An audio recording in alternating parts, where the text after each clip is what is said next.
Good morning. Good to be with you on this fantastic Monday, and I hope you all had a safe and enjoyable Mother's long weekend, right? I'm talking about a Mother's Day. And always we have a hope in our life, right? Tomorrow is going to be better. Most of us living on earth with this kind of a hope. So today's topic I wanted to talk about the hope, which is actually called optimism bias. So most of the people on the earth are optimists. Even if they don't know, they are, right? I'm not just saying, this is actually told by Tali Sharot, and she is a neuroscientist who has been studying optimism for more than a decade at the University College in London. She's talking about an idea from a psychology known as the optimism bias, and it is the idea we all carry around in our heads that our future selves are always going to be a little bit better than who we are today. It's true, right? In almost every arena of life, we expect the future will be better than the past. But of course, life is unpredictable, and not everyone's future is going to be better than their past. So the question is, why is the optimism bias maybe a way of improving our outlook on our life, making us happier even? Tali explained it. Some people say the secret of happiness is low expectation. People will tell you, you don't have to have high hopes. The life is really going to be bad. So you don't have expectation. If you don't have expectations, you're not going to be disappointed. Therefore, that is a secret of your happiness. That's what the people tells us, right? But this is actually wrong. How Tali find that out? Tali set up an experiment, and she used a tool called TMS, which stands for transcretional magnetic stimulation, which is basically a magnet. So taking that magnet, you could change a specific activity in a specific region of someone's brain.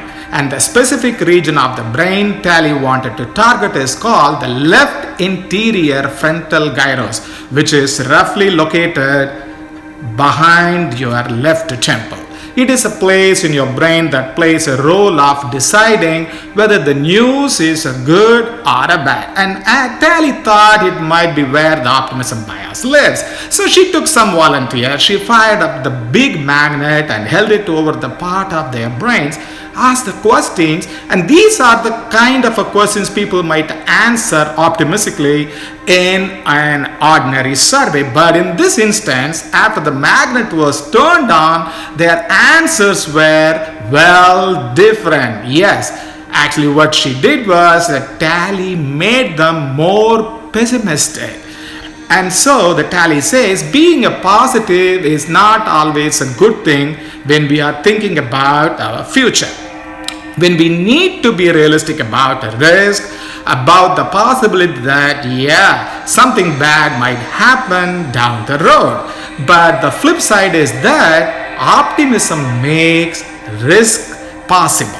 It helps us to take chances and explore opportunities we might otherwise not, which Tali says can lead to a big thing. We all know that, right? If you don't take a risk, you're not going to achieve what you wanted. So we need optimism to explore. And if you think back to our ancestors, for them to get out of their cave, for them to get out of Africa and explore the rest of the world, they had to have some kind of expectation that there is something out there that is better than what they had, and that is really kind of a driving force. So you don't really need this TMS, transcretional magnetic stimulation, to find out all that. This is all told 5,000 years ago in India. It's called a transcendental meditation. So what it says is, if you control your mind, you can create a positive thoughts, or you can create a balanced mind. So your mind can actually